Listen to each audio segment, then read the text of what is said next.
Okay, episode 20. 20. I have more words to say, but I forgot what I was going to say. Episode 20, members only question and answer. We'll just jump right in these here. Stephen Peoples. John, I really appreciate the time you put into the content, especially the motivational stuff. You don't just make products, but you give tons of advice. Have you always been highly self-motivated, or was this something you learned by surrounding yourself with better people? Thanks again for the value you provide with great gear and continuous motivation. No, I've not. I think left to my own devices, I'm lazy. And making the content makes me have to do things to not be lazy. There's many weekends where I'm like, what do you want to do? And she's like, I don't know. What do you want to do? And I'm like, if you don't fucking come up with something you want to do, we're not going to do shit, which means I'll just sleep till noon. It's very easy for me to sit down and get stuck on the social media stuff. So going out, we're always boom, boom, boom, boom, boom, boom. And then when I consume content, I consume content from people that are where in life where I want to be. And growing up, I did not have a lot of people around me, right? You get in that school of fish and you're around people like you, because people that are faster than you, they're not in that school of fish with you, right? They become the predator and then eat the school of fish. But you just kind of fit in and do what you're around. You're only going to float to the top of the people that you're with. So if you're going to get better, you have to be around better people. And I was not around better people. It's only recently kind of that's really happened in probably the last few years. So no, I wasn't. You can see the change in the content when we started doing content like that. And a lot of it was when I found Andy Frisella, the MFCEO podcast. And I was a few years late to that because Dakota, who worked here, told me for years, hey, you should listen to this. You should listen. And finally, he just sent me a link. And he goes, hey, I just sent you that. Just click on it and listen to it. And I did. And I'm like, holy shit. But it took me 2 years probably, maybe even longer, of him telling me, hey, you would like this guy. And I never did pick that up. I probably would have been a couple of years ahead of where I am now. And that's just the catalyst, right? Like a lot of guys are like, man, thanks for the content. I heard what you said and I took it to heart, and I spent the last year and I've completely changed my life, right? Like I bought a property, or I now own acreage, or I started a business and I just made my first $100,000 year, and it's all because of you. And it's not. I'm just the dude that came in your ear that you aligned with, or I just happened to be the dude that was saying the same shit other guys are saying on the day you were ready to take action. And that's that thing, right? And that's like Andy Frisella. That's the dude that was speaking that resonated with me. You can, as a kid, and maybe as an adult, a lot of you still go to church, right?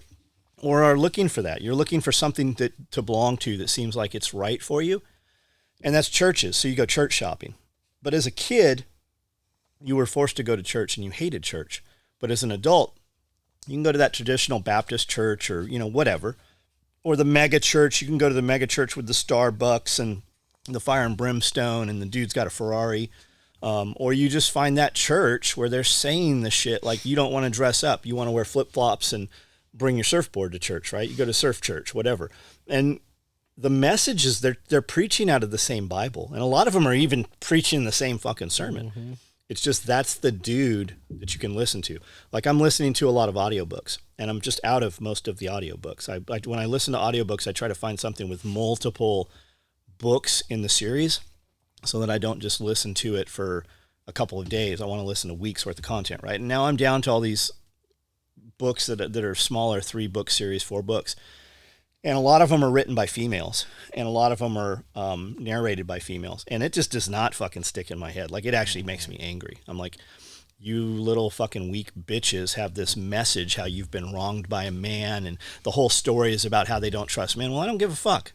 You weak motherfucker. I'm sure that's happened to somebody that's listening to this right now. Pull your nuts out of your fucking vagina and be a little fucking tougher. And if you're a dude and that hurts your feelings, squeeze your fucking nuts and remind yourself that you have some. But that's just the thing, right? I'm listening to these and I'm like, I cannot listen to this bitch. She's not a good narrator. And maybe she is. Some people probably like her, but I don't. Like, I don't like the narrator. I don't like the fucking message. it just shuts me down. And that's how church is, and that's how motivational shit is. Some people like, and it's not because I hate women. Like, I like Mel Robbins just fine. The shit she says makes sense, but she's not being a victim. All these women writers, and not all of them, but most of them, to include Shelby Gallagher. I don't remember what her real name is, but that's Heavy D, or the fuck is his name? Glenn Tate. 199 days, 299 days, right? I listened to her books. I didn't, and there's a lot of victim bullshit in there. I don't even like to listen to their podcast because she talks on it. I don't listen. She ruins the podcast. Absolutely. Like, the podcast is absolutely miserable when it's her without Glenn. Oh God, it's better when it is Glenn, but they'll get a really good interview. Like, I'm surprised some of the interviews they get. They'll get really good people on there, and they'll be talking about some shit, and you're about to get an answer to something that you deem will be a valuable information, and she'll completely sidetrack it. So whatever, that's what it is. Andrea Snow. Hey, John and Amanda, have you ever raised quail on the compound? Let's skip this one and bring Cody in when he gets back, because the answer is yes, we do have quail, and Cody has the quail. Cody is the quail master. I wanted to say something about the podcast thing. Like, yeah, it is important because people, you go through their day with them. Like, somebody's driving a truck right now listening to this, and if they don't like driving the truck, they're going to listen to what you have to say and change them. So, yes, there are a lot of people that say the same stuff, but the people who listen to you guys are listening to you guys. And yeah, it is important for them to hear it from somebody, and they're picking you guys to listen to. Yeah, you know? They resonate. I say fuck a lot, right? Yeah. You will know, you might not agree with what I say, but you'll know exactly what I fucking thought by the time we're done with the conversation. Well, exactly. And some people, they can't handle that. I get it. Oh, yeah, for sure. I think a lot of people started really listening when we were doing the Friday blasts where people were not paying their bills, and so John's up there blasting them on Facebook. Yeah. And so that has got a lot of people's attention, because a lot of people work in customer service, and customer is not fucking right ever. Yeah. The customer is never right. Sometimes the customer is right. When you are having a problem, it is typically not the customer is right, but they expect to be right. Yeah. Regardless of what the issue is, they'll eat a whole steak and then want you to take it off the bill because it wasn't done right or whatever. And a lot of our customers work in customer service, and they're like, I wish I could go to my job and tell these people exactly how they're fucked up.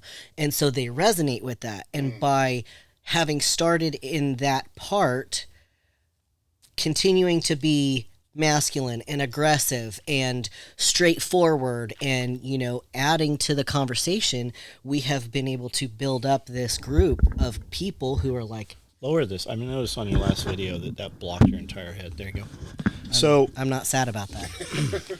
Actually, that masculine stuff that you were talking about, it actually happened today.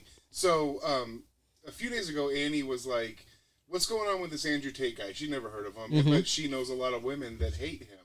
And I was like, okay, let me show you what's up. And I specifically picked, like, TikTok videos where you could say this is him being mean or hateful. Uh-huh. And then I showed her, like, look, this is what he's really saying. And I showed her those other stuff. And on my way here, she sent me a 10-minute video of him talking about what it's like to be a man. And said, I don't know why anybody hates this man. This is gold. So that's exactly the way I felt when John started sending me these clips, and like I had never even heard of who he was. And I was like, I don't disagree with a single thing he said. Exactly. Like everything I have heard the man say, I'm like, he's fucking right. Yeah. That's because you can take long form content and cut the piece out to make it sound however you want it to sound. Yeah. They omit words. Right. To weave the story how they want the story to be told. And that's them. And then they put it up, and then you see somebody's like, oh my God, this guy's an asshole. And you have 1 million people share that content. Yeah. But even when they do make it sound like he's an asshole, I mean, so he's abrasive. Big deal, like that. Sometimes people need that, right? But what he's saying is what he's saying. That's the heart of it. You just have to. Is he wrong? That's what I'm saying. Yeah. Like I don't disagree with a single thing I've seen him say, and we've watched a lot of his content. Yep. And I'm like, people. and I guess it's the whole like women are equal to men thing, and like I don't agree with that. We all have our role to play. Well, it's equal but different, right? You know, like everybody, like especially with like you guys in my family, we have traditional roles, but without the other person, like we couldn't. Our life It wouldn't work. Yeah, exactly. Yeah. You know. We're equal in some things. We're not equal in all. Right. Just like women do things better that men do, and men do things better than women can do certain things, right? Yeah. Take a woman, like a good example, right? The purple hair lesbian soccer player, right? Mm-hmm. The whatever her name is. I know exactly what you're talking about. I don't know her name, but I know. So they're all up in arms that women's soccer teams and women's basketball teams as well, they don't get paid as much as the men's teams do. Well, they took a boys team from the United States and put them up against I think that's the U.S. soccer team, whatever, the Olympic soccer team. And the boys team destroyed the pro women's team, right? They don't put asses in seats. People don't pay to go there. You can't fill a stadium. You're not going to get paid as much. You don't make as much ad revenue. Yeah. It just all translates, right? That's why I have zero problem with sports stars making money, because people pay them. Yes. Like it's like the company doesn't materialize that money. There's you know, the general public goes and pays those hundreds of dollars to see them, so why shouldn't they get the money? And with the basketball, the WNBA is subsidized by the NBA. Like they get their money from the NBA because the NBA makes all of it and they don't make anything. Right. It's almost like it's some bullshit they do so that they can defer taxes. Yeah, exactly. That's literally what it's like, right? Yeah. The stadium's never full. No. People don't know the female players' names. Mm-hmm. They can't do long shots. They can't fucking slam. Like, and I don't watch any basketball shit. Yeah, me neither. This is just like, I've seen this argument made and I've watched the videos making the arguments. Yeah.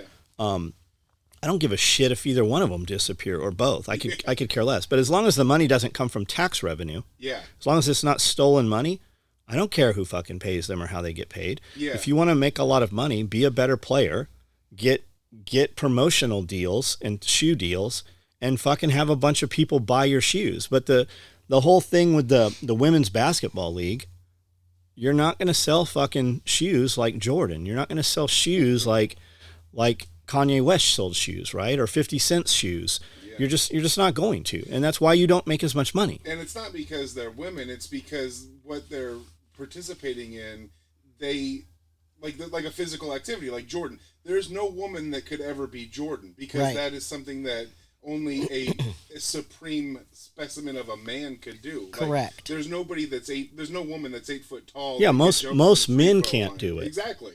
Most of those women and a lot of the fucking basketball player men are just shitty people. Like their message is shitty, right? It's just social justice shit. Exactly. And I don't care if they go away. Yeah, me neither. But as long as people are paying them, yes, I don't care that they get paid. Yeah, you don't. And all those women pissing and moaning about not making as much money. Well, then maybe you should quit. Yeah. Go live in the real world and see how that works for you. That's what I was going to say. Go get into a different industry, because when I was in a fucking salon, I made twice as much money as the men in my salon. Absolutely. As a woman. Yeah. So, Robert Montgomery, what do you think 2023 is going to look like economically, supply chain wise, culturally? I feel like things are going to get much worse. I've got a few months of food stashed away, maybe a month's worth of fuel for my generator, water filtration, etc. But I feel like I should be stacking more. Anyway, just want to hear your thoughts. Okay, so what's 23 going to look like? And you think it's going to get worse? I think it's going to get much worse. Not for me. It's not going to be fucking worse for me. It's not going to be worse for this dude sitting in front of this camera. It's not going to be worse for any of the people you see in my business. Things are getting tighter. There's always some material we order. Like right now, we don't have fucking multicam material. We have some in the building, but the last 2 times we've ordered it, they said we wouldn't have it till November. And when I hit them up, they're like, oh yeah, it's already all oversold. We won't have it till January. We're just not running a lot of shit in multicam right now. We're running multicam black. We're running Typhon. We're running Highlander. Woodland. We're running Woodland. Tons of Woodland stuff, right? So there's always something you can't get. Somebody's always going to be ass hurt. They'll buy what we have because they truly need it. And if they're not willing to take what we have, then they don't truly need it. and they'll buy something that is available. We're set pretty good. Like, we're about to go buy a bunch of hay right now. We're about to buy a bunch of straw. We're about to go buy an Amish buggy. I think that's the fun. On a side note, I saw today a picture of an Amish buggy with a big, huge Christmas tree in it. It was pretty neat. I don't think the Amish have Christmas. That's not the point. That guy, I think he's Mennonite. Because he's driving a car. It's like a Camaro, but it's got buggy wheels on it. Okay, so yes, he's dressed. Okay, so that's Whistling Dixie or whatever. I don't remember his name. Whistling Diesel. Very, very famous, huge YouTube channel. Yeah, it's pretty funny. Yeah, he put the he did, like and he is very much not Mennonite nor Amish. He's a dressed up. fucking cool YouTube channel. You'd appreciate it. I'll check him out. Watch a couple of his videos. Yeah. The buggy, I just like weird shit, and we're gonna actually have a video concept for it. But are things gonna be bad? Are they gonna be bad for you? Is the question, Robert. And we very well might have met each other, but I don't know what you do for business, right? So that's the message I've been trying to put out there for the last few years since the beginning of everybody got shut down. You'll notice that we did not get shut down. We did not halt business. Despite not being able to get things, you never saw us not busy. And in addition to running business, we scaled up business and scaled up food production and scaled up security and scaled up video content and scaled up motivation. Like everything we did more of. So all the people saying that they were hindered from something, they might have been in their immediate area out of necessity of law or whatever over them, right? The slave mindset. But none of them moved. None of the people still talking about it. A lot of people moved and it completely changed their way of life. Mm-hmm. But their life is better now because they have actual freedom. They have tasted true freedom. And we all have that, well, I couldn't move because of my family, or I couldn't move because of the doctor. Everybody's got a reason, right? So if you think things are going to be worse, what are you doing to make more money right now? And what are you doing with that money? And as far as your food, if you'd have put money in food 10 years ago, your return on investment would be greater than any of the stock market you could have done. It'd be better than buying silver and gold if you'd have put money in bullets, firearms, or food, non-perishable food.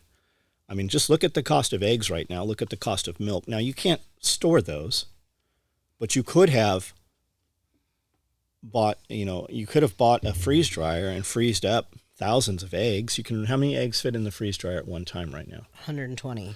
120. I was going to say, when Jason was here the other day, he was like, have you seen the price for freeze-dried chicken? He's like, a number 10 can of freeze-dried chicken used to be like $50. He's like, it's over $80. In some places, it's $100 right now. It's well over $100 a can. So imagine it's close to $200 a can. The bags of freeze-dried chicken are $70. So imagine if at the beginning of the Kufis, you spent $1,000 on freeze-dried chicken, you'd be doubling your money.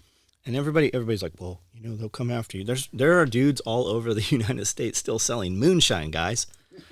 Sell bags of chicken to your friend to put them in the corner of his in his bedroom or whatever, right? You could have made a ton of money, especially and you can still right now buy shitty 20. What are we buying? 20. How many pounds are those packages of Tyson chicken we buy at Sam's Club? It's usually like 10 to 15 pounds, I think. 10 pounds a package. You can put 20 pounds in your freeze dryer. We cook all of that shit beforehand because the thought is if we're actually using it, fuel is also going to be scarce if the time comes we're using freeze-dried chicken. So we don't have to use fuel to cook it. It's already cooked. We pull it out. We put it in soups, put it in broth, put it in stew, put it in eggs that we're currently pulling from them, whatever it is, right? It's extra protein to add to anything. So you could sell that shit. Yes, you should absolutely. As long as, I don't know if you're an employee or if you own a business. I would rather see you start something that people need. If you find a solution to people's problems, people will buy that. And even when times get tough, a lot of people still, even during the Great Depression, 40% of the population was still living as though shit was completely normal. During the Great Depression, there was people making millions and millions of dollars in Las Vegas. It was like there was no Great Depression in Las Vegas. And it's 40% of the population that it truly affected. Like when you hear the horror stories of the Great Depression, that was only 40% of the United States. And some of those people who lost their jobs became huge millionaires during the Great Depression, right? You just have to decide which one you're going to be. So, and that's the message for everybody. While things are tough, are you going to allow yourself to fail, right? Do you want to live in that poverty? Do you want to live in those hard times? And I say this all the time. There's homesteaders all the time. There's two kinds when you run into homesteading. There's the homesteader that has this little piece of land or whatever and stays there and tries to produce everything they can on their land and never leaves the property because they're tied to that property and they don't have any real kind of income. And then there's the other kind of homesteader on the opposite side that makes so much money doing whatever they do that they can have this huge, homestead and all of this stuff because they have so much money. They're able to do it in a much nicer manner. And if things got tough for both of them, they would both, be better off. The guy that had a lot of money to begin with, though, and put time into building his business, he's going to do it in a lot more comfortable manner. That out of the dirt kind of homesteader probably doesn't have solar panels, probably doesn't have any, a ram pump, probably doesn't have, there's no technology there. So wouldn't you rather do the same thing with technology? And that's the same thing, Robert. I hope that you have some kind of business or some kind of skill that if you lost your mainstream job, that's the real conversation to be had, right?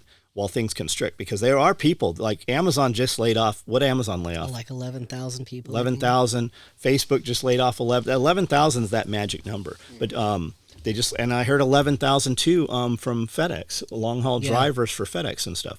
So that's going to trickle down and affect. You're like, I don't do any of those. And I'm not talking to you, Robert, but you're like, well, I don't deal with those people. I don't work there. Thank God.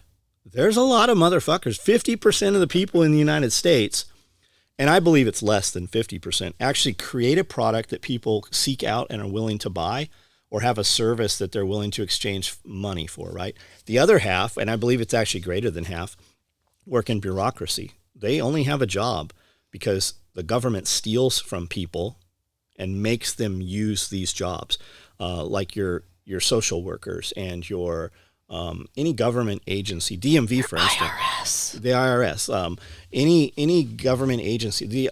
The DMV is a great example, right? If you didn't have to pay the DMV, would you go sit in line and take your driving test and pay all that money? That's the example, right? So ask yourself, when things get tough and people stop fucking using you, what are you going to do?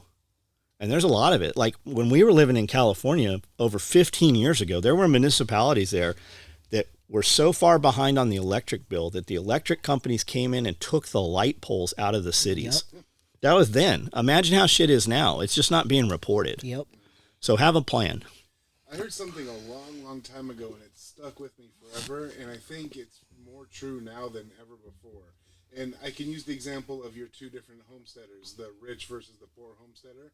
The rich guy, I guarantee you, thinks how he could make money, and the poor one thinks how he can save money. Yes, and that's it exactly. Pierre, we were sitting in a car dealership parking lot, and we were looking at our cars and the other cars around us, and Pierre said something, and I said, you got a lot of dudes right now looking at what they could turn off, right? Mm-hmm. Can I get rid of Netflix? Can I get rid of cable? Can I get rid of, turn the lights off when we leave?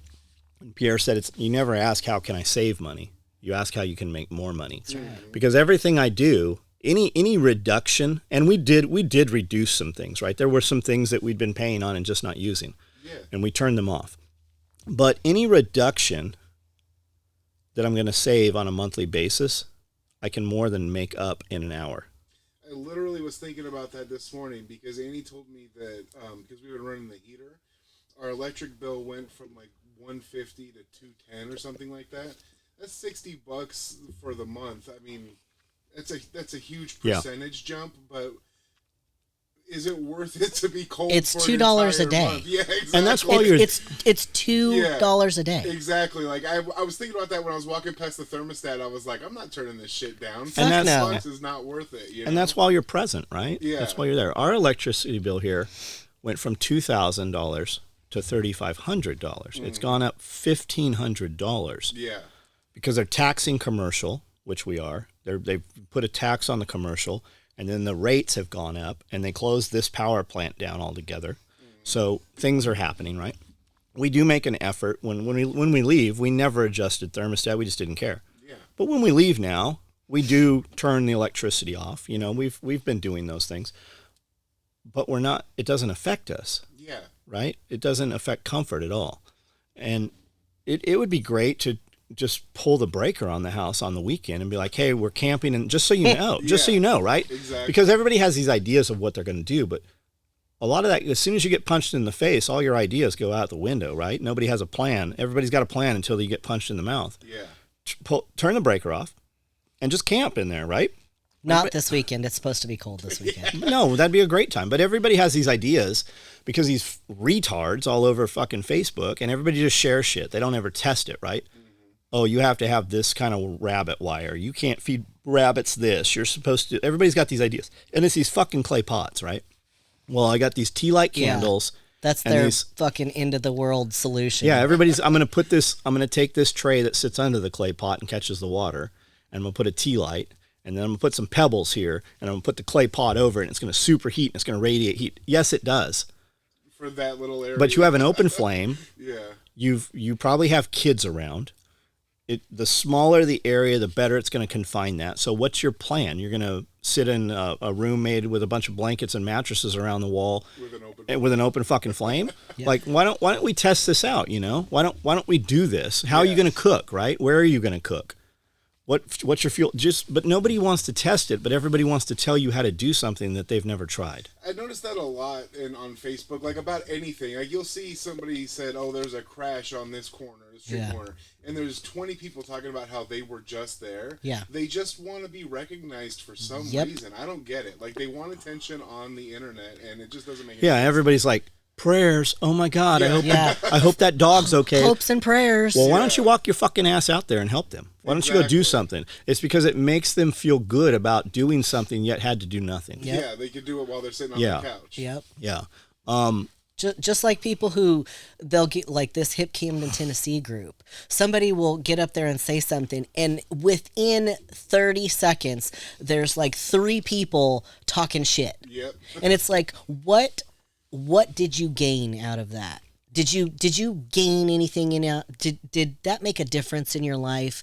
Did that change something for you? No, of course it didn't. No, it actually made it worse. They may not think that way, but if you've got that mindset where you're just going to tell everybody that they're wrong, well, and your life is not good. And the more negativity that you put out, period, regardless of where you direct it, the more negativity you're going to get. Exactly. Well, I like looking at it because I can determine very quickly who has a job and who doesn't have a job. Yeah, right? they don't ever have a job. And if you're at work, you're clearly not doing your job because you're here on Facebook. Yep. Try not to